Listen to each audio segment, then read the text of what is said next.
કે રોમ બોલો ભાઈ રોમ, અને લગી લગી રોમ, લગી લગી રોમ. એક રૂ હલતું હોય ને તો ભા જીવું છે, માં તું જીવું છે, બુન જીવે છે ને મોથી નીકળો એટલે મરદું ભા કહે કોઈ તા ભા કને ક્યાં તે સમજી દો. આ ભા હેડ્યો પછી તો કોઈ ભા કે કેજો, ભાઈ કે કેજો, પછી તો તરત કે ના 60 વર્ષ સુધી તમે જોડે આવે પતિ પત્ની હોય, પણ રાતના 12 વાગે પ્રાણ ખસી જાય ને અંદરથી તમારા ઘરવાળી હોય કે માજી તને હાલ કોઈ મહેલામાં જાગતું નહીં અને ખોટા જગાડી ના કરતા સવારે જગાડશું તો તમે ભાના પાડ્યો ના ભાઈ મન તો બીક લાગે. તો ધોકો લઈને ડોહો મારતા હતા તારે બીક નથી લાગતી ના તો કોઈ સતપણા બિયાય છે. સગપણ છૂટી ગયું. સગપણ કોનું છે હવે કો? જીવને સ્વાસ્થ્યની સગાઈ ઘરમાં ઘડી ન રાખે. સંતોએ બધા પુરાવા આલ્યા છે. એકને કે ભાઈ શ્વાસની સગાઈ છે, એક કે શ્વાસની કિંમત છે, એક કે સાચું ધન એ છે. રવિ સાહેબ કે તારા ઘડનારાના ઓળખો, પારખનારાના પોરખો, રંગ કોને બનાવ્યો પવન ચલો આવે ને જાવે, બોલે બોલાવે, જો જોવું તો હરકો. જેટલા સંતો બૂમ પાડ પાડ કરું પણ આપણે જોનું પર લીએ તાણે ને મુજકો આરતી વાગતી હોય સવારના હોજ મંદિરમાં, પણ આપણે કોઈ દાડો મંદિરના ઢોકળા જઈએ તાણાના આરતીના બેલ આપણને સંભળાય ને. નહીતર તો કશું કોઈ જગ્યાએ જવાની જરૂર નહીં. 8 પોર ને 32 ઘડી આ દેહની અંદર વાજા વાજી રહ્યા છે. એ વાજાની અંદર ફક્ત તમારે સુરતા રાખવાની છે. એ ભજન ભગવાનનું ચાલુ છે 8 પોર ને 32 ઘડી. અને કાયામાં વાજા વાગે વાગે આઠો પોરી તાલ બખાવત મર્દંગ વાગે મોય બંસરી વાગે છે ઘેરી ઘેરી. આટલી બધી વાતો સંતોએ કીધી છે. અને ઘેરી બંસરી વાગે છે ને એ ક્યાં વાગે છે? મીરાબાઈએ કીધું છે ગરબીમાં. ગરબીમાં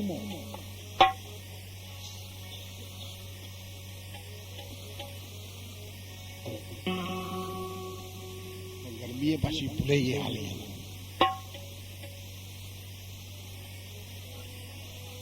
અરે વાગે છે રે ભાઈ વાગે છે વન રાવણ મોરલી વાગે છે.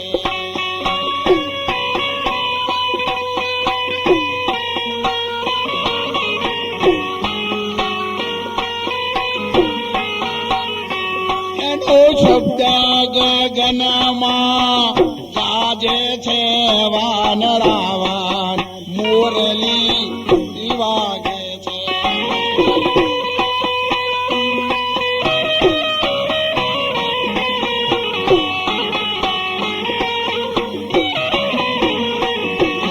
શબ્દ ગગનમાં ગાજે છે વન આવાન મોરલી વાગે છે.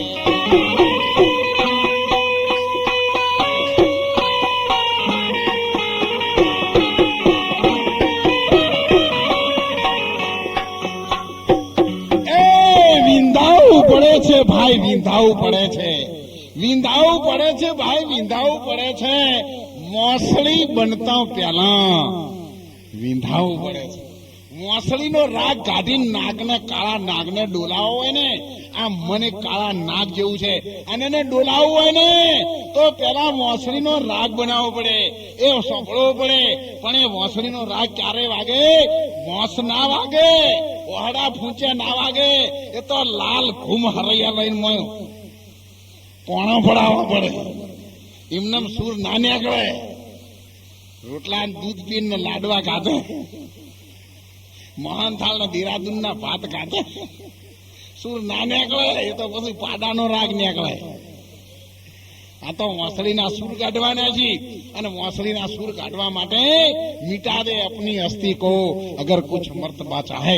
આ મોબલિયાસણ ગામને 1 લાખ વાર ધન્યવાદ છે કે જે ગામ આ દિવસે આખું ગામ એકી ઓકડે. તમે આખા ગુજરાત નહીં પણ ભારતભરમાં હેડો, પણ કોઈ ગામ જો આટલું એકી ઓકડે હોય ને તો મહારાજને તમે કહેજો. જ્યાં હોય ને તો 15 જણાના 15 ભાગ હોય. કોઈ કે ભાઈ હું તો આ મંડળનો, કોઈ કે હું તો બીજ ધર્મનો, કોઈ કે સાહેબ સંપ્રદાયનો, કોઈ કે નીરો સંપ્રદાયનો, કોઈ કે અમે તો રાધા સ્વામી, કોઈ કે અમે તો યોગેશ્વર પરિવાર, કોઈ કે અમે તો ગાયત્રી પરિવાર. પણ ભાઈ આયા એ દાડે એકે પરિવાર નતો. આ વચમાંથી તમને વળગાડ્યું છે. અને આદુ અનાદિનો એક તો એક ફક્ત સનાતન ધર્મ છે. સનાતન ધર્મ છે, તમે યાદ રાખજો. ધર્મ ફક્ત સનાતન કહેવાય. અને આ સનાતન ધર્મની ધજા ફરકાવવા માટે આ ઓબલિયાસણ ગામને લાખો વાર ધન્યવાદ, અને જેના ઉપર દેવી દેવતાઓની કૃપા ઉતરી છે, એમના વહીવટકર્તાઓને ધન્ય છે, આ ગામના પરિવારજનોને ધન્ય છે. એકવાર જીભ દોત ચાવતા હતા, પણ રોટલો ચાપવો હોય ને તો દોત ના ચાવી શકી. જીભ છે ને અડેલી નડેલી રે તો જ કટકો ચવાય. જીભ તમે એક બાજુમાં ખૂણામાં નાખીને ચાવો રોટલો વાળો, પણ જીભ જેમ કાપવો હોય ને મીના આખો કરે જાય, આખો કરે જાય, આખો કરે જાય રોટલાને. એમ પેલો રોટલો કપાય જાય, પણ એક દાડો મૂન આખી થઈ જાય એટલે ભાત લઈને કાપી નાખી. તે રાડ પાડી દઈ, લોહી નીકળ્યું. ગો બાપા ભાઈ સાહેબ, ચમા આવું કરો છો તમે?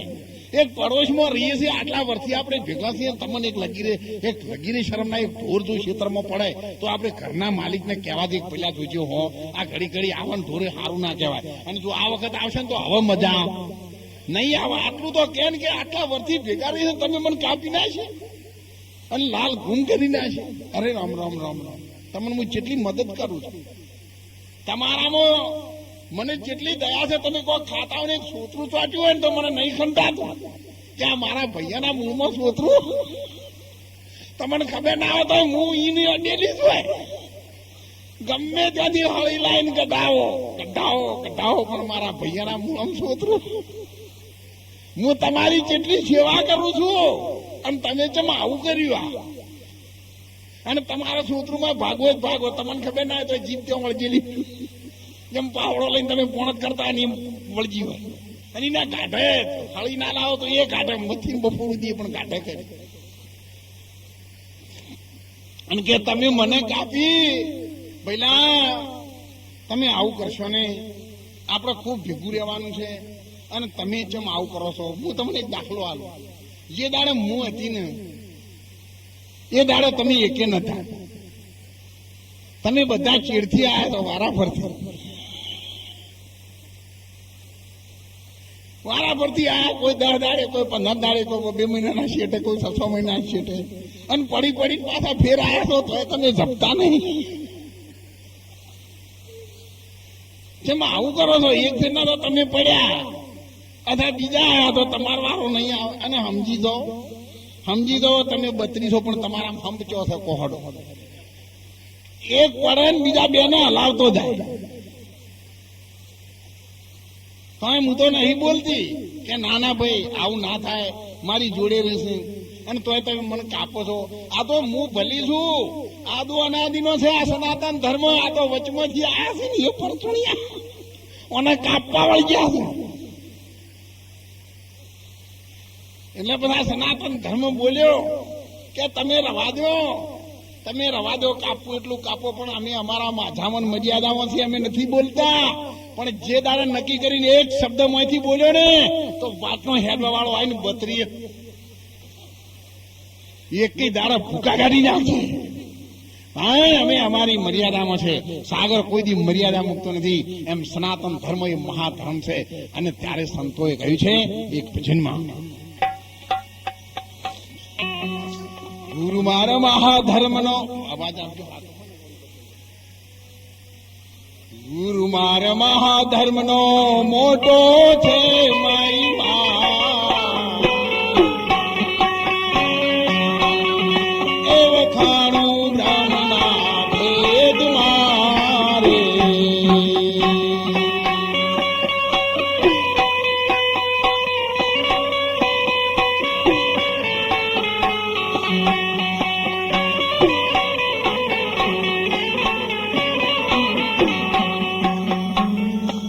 જેમના ઋષિ મુનિ જપે છે આજાદ, એ નથી 4 વેદ મારે.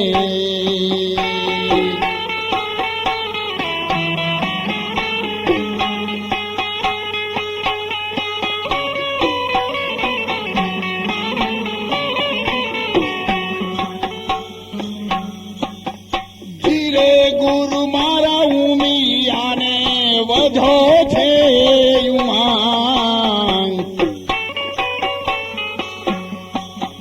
દેવ પ્રગટ કીધા રે.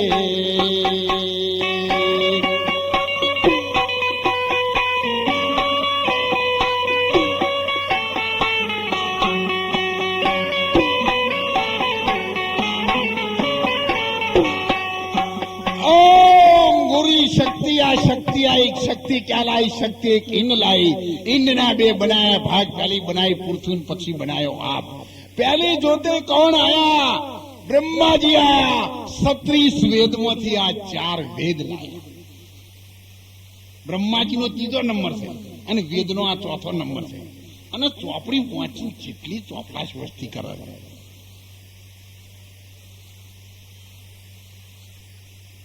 હોનાનો દાગીનાની કિંમત કરતો હોનાની કિંમત વધારો હોય. દાગીનાની કિંમત કરતો હોનાની કિંમત વધારો હોય. તમે દાખલો સમજો. હોનું હોય ને એ દાગીનો બને એટલે 15 વાની થઈ જાય. હોનું 16 વાની હોય. અને હોનાની કિંમત કરવા વાળો હોય ને, હોની ઘડવા વાળો, એનો ત્રીજો નંબર. અન્ય ઓળખે છે ને કે આ હોનું છે, એનો નંબર ચોથો. એ ચોથું પદ છે. ચોથું પદ ક્યાં છે? દાગીનો, સોનું, સોની અને આ બધાને ઓળખી નક્કી કરવા વાળો. આ નક્કી ચો કરવાનું શકો? પગે હાથે કોને? કોઈ પણ વસ્તુ નક્કી ચોથી થાય? નેત્રેથી, આંખેથી, દ્રષ્ટિથી. હાફ પડ્યો છે નિયાળિયામાં, તમને બૂમ કોણ પડાવે છે? વાંશું, અને વાંશું બંધ હોય તો હાફ બલીને પગ મેલો. પગ કોઈ દાડો અંગારો ભાવીને ખસ્યા અને જો વાંશું ઉઘાડી હોય તો ના પડવા દે. આખો દેહમાં જેની આંખો નહીં ને તમે પૂછો કે આ આંખોની કેટલી કિંમત છે. 2 વાંશું છે તો આદમી એક દેખાય, અને એક હોય ને તો એક દેખાય. તો તમને વસ્તી હોગે કે એક ચોથી દેખાતું નથી, એકની ખબર નહીં પડી. પણ સંતોષ કીધું છે ગીતામાં કે અર્જુના ચોબડાની ઓખો તારા કોમમાં આવશે. ચોબડાની ઓછોનો પત્તો નહીં લાગે એવો અમો પાછો. ને તમે પાછા અહીં જોઈ લો. પણ જે ચોબડાની ઓછાને ઓળખે છે ને, કના તારે જ આંખો જોઈ રહી છે, એ નક્કી થઈ જાય તો ઈશ્વરને હોતવા બહાર જવાની જરૂર નથી. ईश्वर ये माटी के रे बंगले में बोलता नर कौन था? माटी तो कुछ बोले नहीं, फिर उसकी अंदर कौन था? किसी ने कथा व्याख्यान विचारे आ पढ़ता शास्त्र कौन था? आज किसी को आवे नहीं आ मच गलंधर कौन था? तो आ कौन छे ए आपणे ओळखी शकता નથી. અને એટલા માટે સંતોએ કહે છે જીવ કોને કહે છે? શિવ છે પરિબ્રહ્મ નારાયણ પરમાત્મા છે. અને જો શિવને જીવને જુદા પાડવા હોય ને તો આ દમ અને ઈશ્વર. દમ એટલે પ્રાણવાયુ, जीव અને शिव, वायु અને ईश्वर. देह का बीज जड़ है और जड़ का बीज वा का बीज तेज है, फिर तेज का बीज क्या? ત્યારે કહ્યું છે જીવડાનું જતન કરો રે, જીવડાનું જતન કરો. લાખની કાયાને ચોલો લાગે છે, મન તું લોભી ગણો.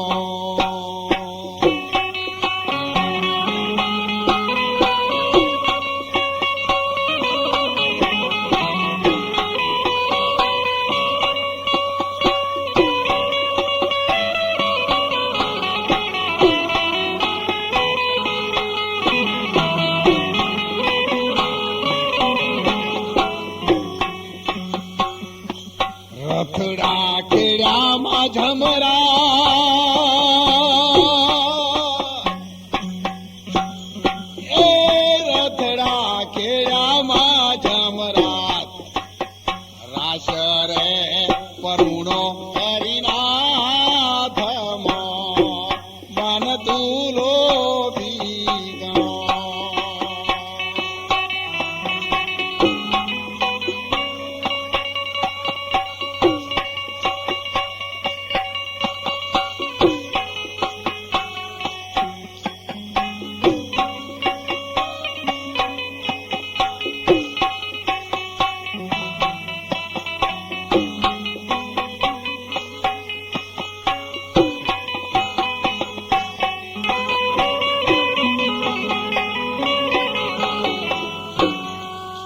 આત્માને ઓળખવાનો રસ્તો કયો?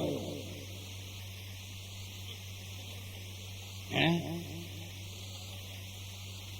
વાળીરા ચીડી હાવણી જડી એવું ના કહેવાય. હે? આ દુનિયામાં માનવીની શરૂઆત કઈ રીતે થઈ? પહેલા આપણે કીધું હતું, પહેલા તો શૂન્ય હતું, સાંભળો નતું કોઈ સ્થાન. અગમ અલૌ વસ્તુ હતી, મોથી એકડો થયો અને એકડામાંથી નેચો ઉતરો શું આવે? બીજ. અને દેશી ભાષા કહીએ ને તો શૂન્ય છે પરમાત્મા.